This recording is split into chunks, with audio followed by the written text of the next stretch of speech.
Shalom everyone and Shavua Tov, Chodesh Tov. We are in the parasha of Hukat. Parashat Hukat is in the Torah chapter 19 verse 14. Now this is one of the weirdest parashot, especially the first reading, which is the story of the red heifer. Zot Torah, Adam ki yamut bo'ohel. This is the Torah. When a person dies in a tent, whoever comes into the tent, or whatever is in the tent, will be impure. And the same thing about touching a dead body, a dead person, and so on and so forth, that is making the person impure. A person that is impure, it is contagious. A person that, in Parashat Hukat, when we speak about the impure person, it is contagious, and therefore, it is everybody who touches a person like this becomes impure also. Okay? Now, if somebody touches that person, which means the moment we are born, we become impure because the midwife or the doctor or a mother touches us and we become impure. The only way to heal that, says the Torah, is to take a red heifer. What does mean a red heifer? It's a cow that is born totally red, doesn't have non-red hairlines, and that cow has to be slaughtered and burned by the high priest.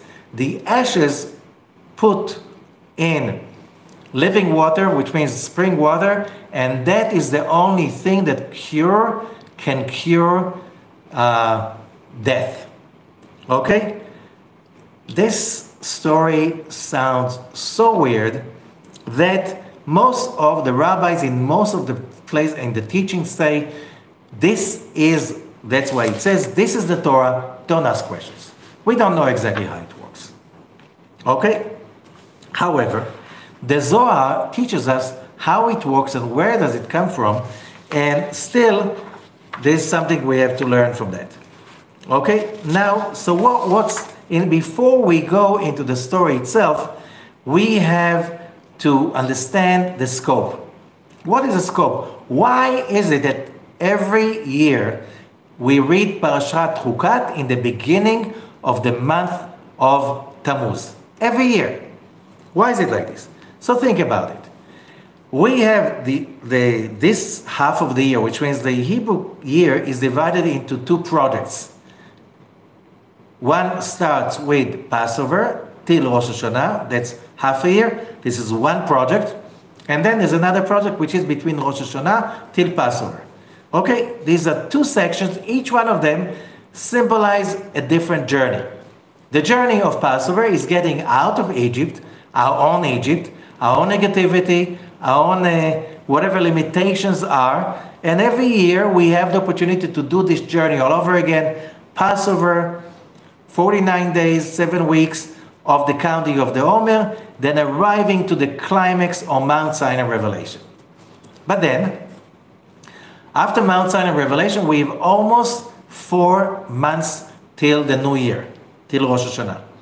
It's 4 months minus 1 week. Okay, 6 days, which is the 6th day, beginning days of Sivan. Well, if you notice that these 4 months cover all 4 elements. Sivan, Gemini, is air.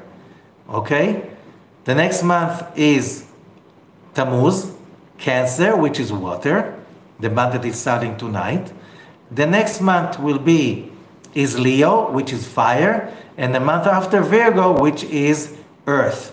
So we have all 4 elements appearing from Mount Sinai Revelation till the New Year is starting, which means after we achieve the immense power of freedom, and every year it's like a spiral, we have another opportunity to gain another level of freedom and spiritual elevation. Now, when you achieve something, how do you know you achieve it? You have to learn how to apply it.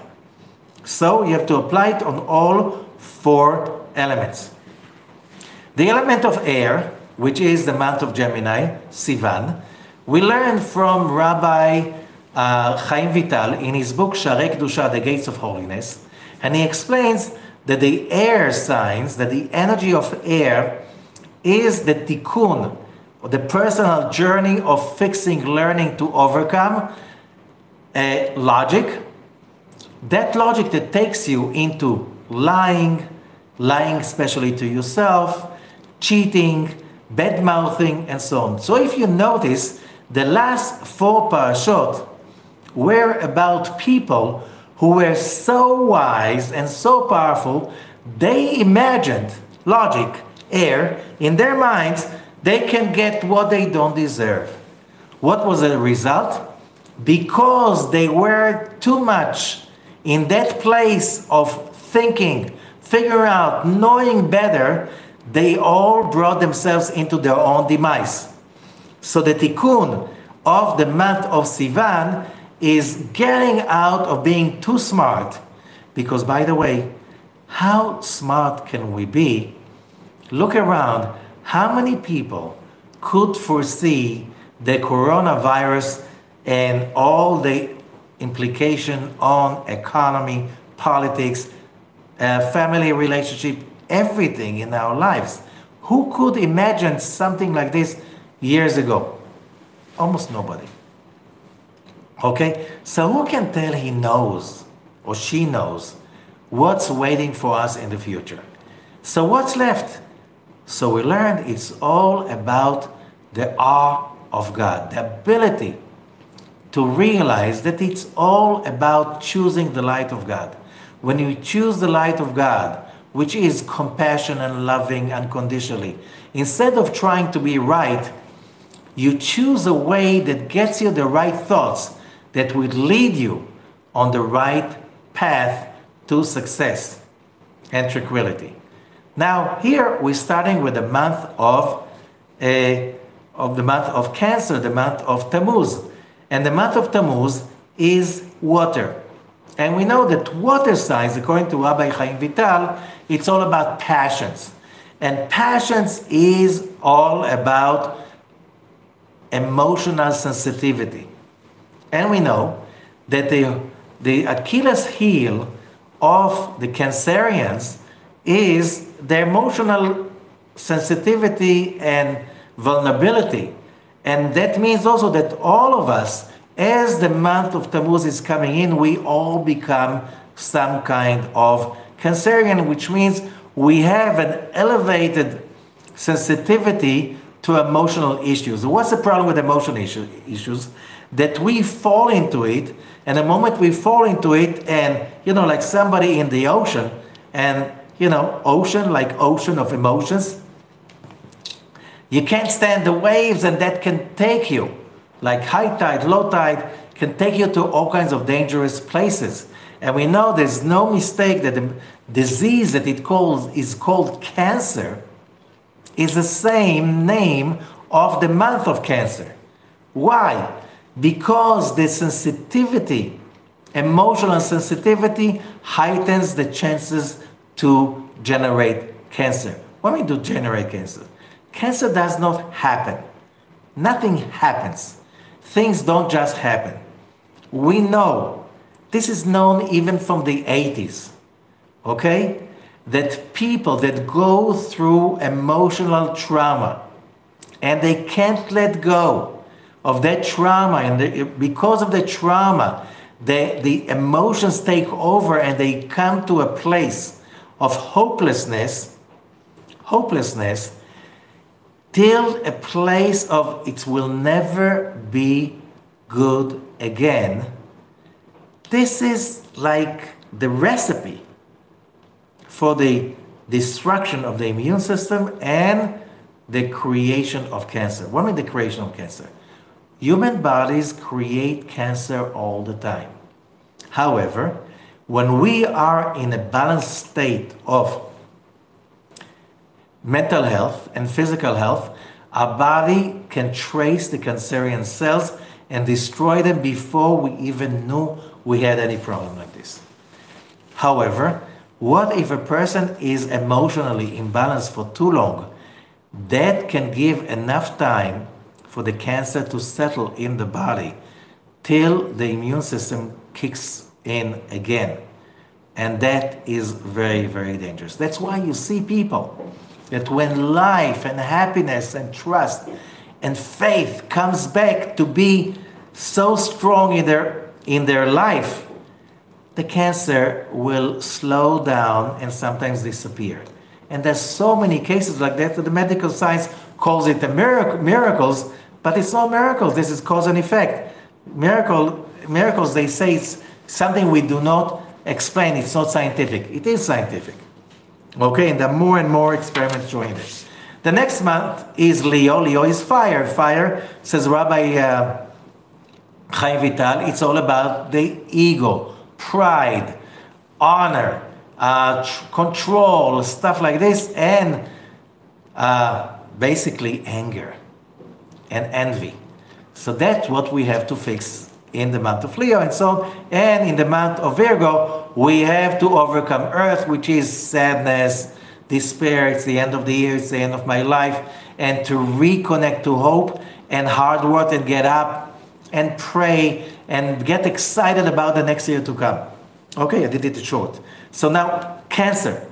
So the month of Cancer, because it is so susceptible to human emotional imbalance, and therefore it is so susceptible for people developing diseases. Now it says that God always prepares the remedy before the disease. Therefore, the parashot of the month of Cancer, we have Hukat. Next week we have Balak. And the end of Balak we have Pinchas stopping the plague. Then you have Parashat Pinchas that is known for health and healing. And after that, you have Matot and Mas'ei, also the ability to heal. So we have all 4 parashot of the month of Tammuz around the issue of healing, and they have the ability to generate healing in the person because these are the remedy, especially as it says that the whole Torah is a remedy. But of course the remedy should be applied according to the disease. Now the disease is oversensitivity. So how do we understand that Parashat Hukat is about healing? And the story is and we know the Torah, we have to see that the Torah, the Zohar speaks a lot about it, especially this parasha. It's all about the secret behind the story. Why? Because, when you look at the medication, do you understand it? Okay? You know what? Instead of a medical material, what about these other things that heal? For instance, music. Happy, good, relaxing music can affect the body. Correct? Do you understand the music? No, but you don't need to understand. You know that it penetrates inside, it does something, it's transforming. Music and art are transformative. Okay? Some of them are transformative for the good. What about love? Love is also, and happiness is also transformative. Do you understand love and happiness? No. Still, it does the job. So, now the question that the Zohar is asking, what is the secret of the red heifer? Why the red heifer has that power to transform death? Not just a little disease, death. Which means to remove death from within the person. Because when we touch death, every cell of our body is affected. Again, science will teach us, and if we know ourselves good enough, we know that when we are being touched by mental death, we can feel the death creeping into our body, into our cells. We feel slower, we feel heavier, we feel less energetic, we feel less. You can even see that when you are in a bad mood and hopeless, even when you just get little injuries, like a little scratch, it takes them longer to heal. Our body functions differently when we allow death to take over. So how do we use Parashat Hukat and the next parashot of the month of Tammuz to transform death into life? How do we use in the next month, the month, in order to generate healing and not to fall into dying? This is the story of Parashat Hukat. So here it is. The parasha is starting with, as we said, chapter 19 in the book of Numbers, verse 14. Zot HaTorah, Adam ki yamut be'ohel. This is the Torah. A person, when he dies in the tent, whoever comes into the tent, whoever is in the tent, will be impure for 7 days. Okay? And then it says the same thing if you touch a dead body or a bone of a dead person in the field or wherever. Okay? So what do? How do you treat that? So the Torah says,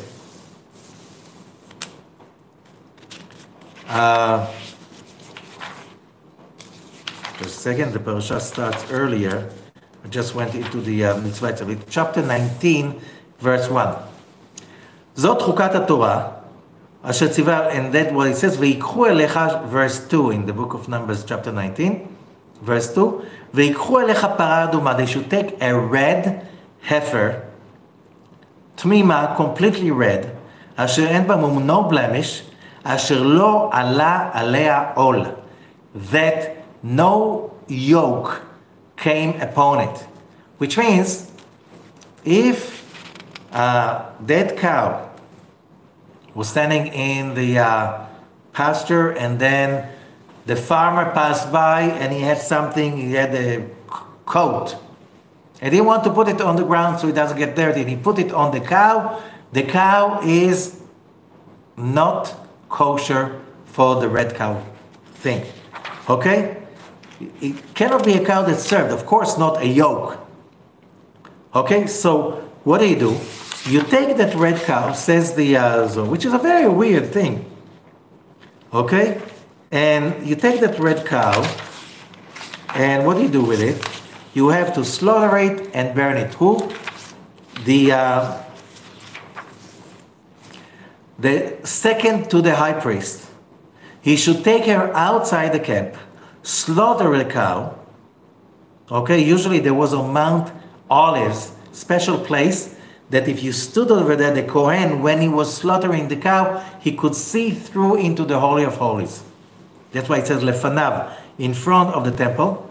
And then the Kohen will take her blood, and it says after the slaughtering, and then put it on the tabernacle, and then verse 5, Vesaraf et hapara leinav, and should burn the cow with its skin, meat, blood, everything. And then the Kohen will take cedar tree and hyssop and shnitolat, it's a special color, red, and throw it into the burning of into the fire. Okay? Now, there's a problem with this that looks enigmatic. Okay? In the temple in Jerusalem, there was a jar with the ashes of the red cow. Okay, why?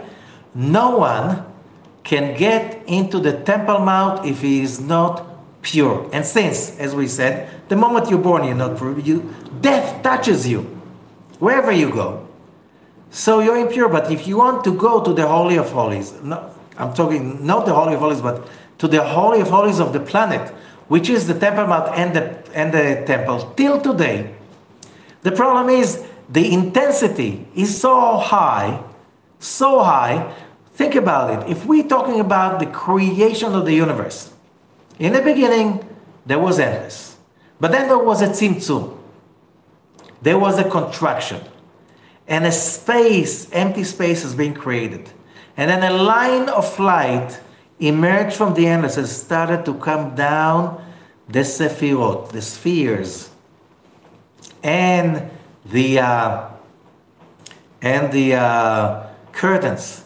And that line of light, limited light, came down slowly, step by step, all the way down, and this line is touching that place that is called the Holy of Holies On that place, King Solomon built the first temple. On that place, the second temple is being built later on. Okay? Now, that place is called also Even Hashtiyah, the stone of the foundation stone, but it means also the drinking stone. Not just that the whole world is founded on it, the whole world is drinking its livelihood from it, because that's where the heavens touch the earth. This is the gate of heavens. The intensity is so high, you have to be pure enough not to be burned. But let's say I'm not going the next day to go to the Temple Mount. Why should I be pure? And the answer is that impurity is the word tameh. And tameh in Hebrew means blocked. It's not that I have to be pure because that God will love me. I have to unblock myself from the endless light of life. And therefore, what the Zohar is teaching us, the moment the sin of the tree of knowledge happened, God said to Adam, the moment you eat, you will die. But he died 930 years old. That's what the Torah says. And the Zohar says, no, he started to die that moment. Because every time a judgment is being created that shuts down a little bit of light, we die a little bit. And that means being angry, being afraid, being startled, being disappointed. All of those emotions are killing us. And that is basically what creates the sickness. As the Baal Shem Tov used to say, the founder of the Hasidic movement, if you see a person with a small hole in his body, it shows as a big hole in his soul. Again, the well-being of the soul and the mind affect directly and immediately the physical body. So, the question is, how this parashat Hukat, which means the law, the founded law, that constitutional law, the universal law, how do we connect to that law in order to do what?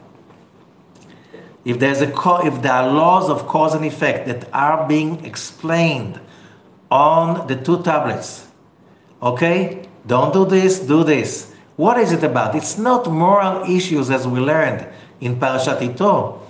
These are universal laws that a human being cannot change. The same way that the Congress itself, if the whole Congress will get together unanimously, declares a law that nobody will ever die from now by putting his finger in the socket, would that change that law? No. Why? Because the same thing like gravity. The Congress cannot cancel gravity. These are the laws that the Torah is talking about. Zot Hukat Torah. These are the laws that the Torah explains. Whenever we awaken judgments within ourselves, what does it mean judgment? Any kind of spiritual imbalance. Either when we take too much till we explode, that creates a coronavirus. Plagues, the Zohar says. When people take too much and don't give, so much light comes in, there's so much high, and poof. And the creation is saying to humanity, go to your room. Sit there. He can't run like before. How? What? You have to sit there. If not, you don't follow the law. Sit down and cool it. Because these are called the judgments of the male. Because too much light have been drawn in. Too much passion. We wanted to have a lot in life. And you know what? We had more than any generation before us. And we are so unhappy like any generation before us. Why? Because when you're only taking, you're not giving, this is judgment. The judgment creates a curtain, says the Zohar.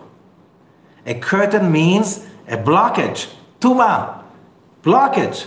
That's from the vessel. So there are two kinds of judgments. The burning from the overwhelming power of the light that is coming in. When you want to take the whole world within, by the greatest, the best food, traveling, clothing, accessories, whatever you do, drugs, everything, just to be excited.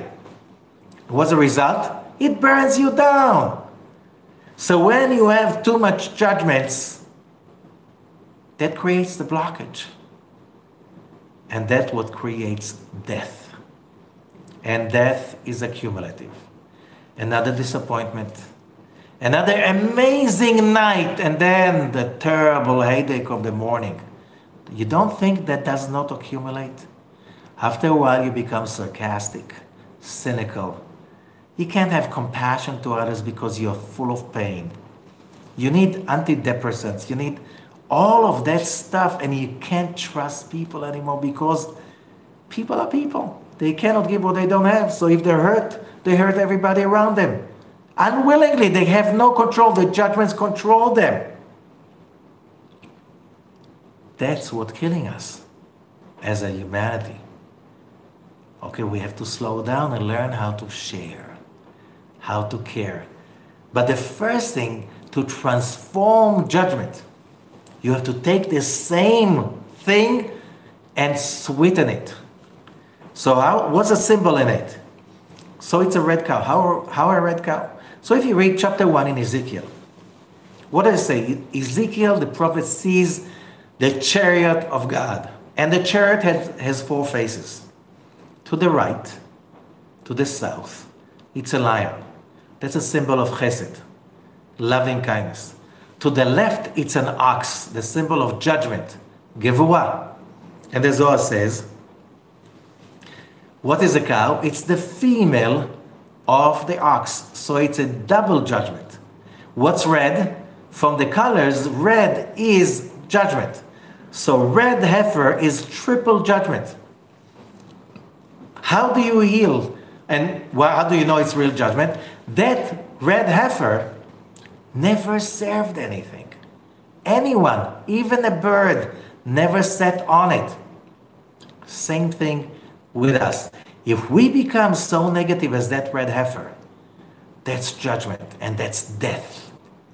How do you create the antidote to death? You take that ultimate selfishness and whatever you find inside you, it's all about me. No, it's not about you. You want to live, you have to sweeten it. You have to burn that heifer.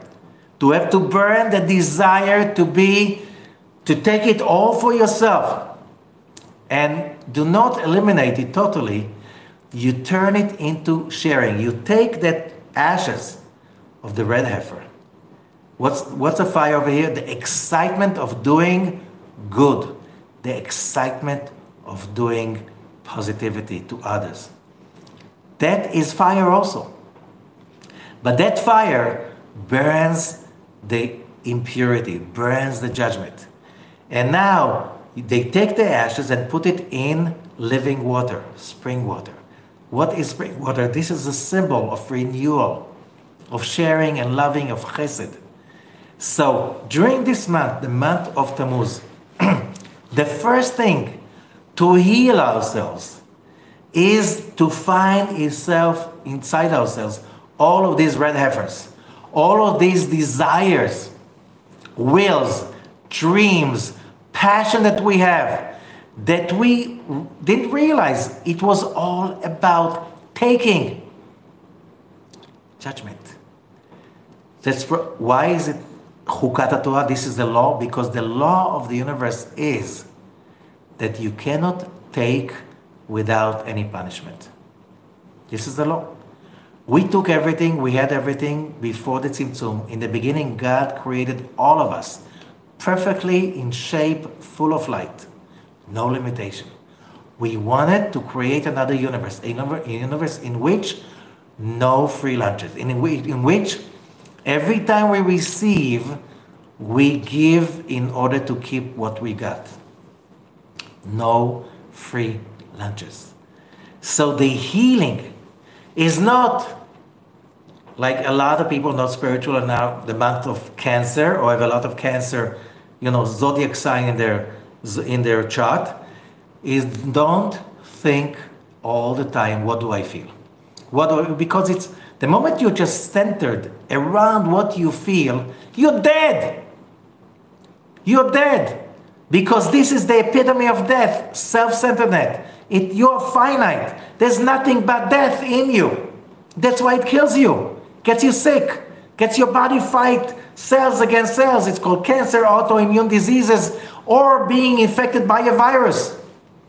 A person who has a total balance and sweetening of the judgment and is positive, it is already been like the last few weeks, came out all kinds of experiments that showed not just that not everybody has symptoms where they get the virus.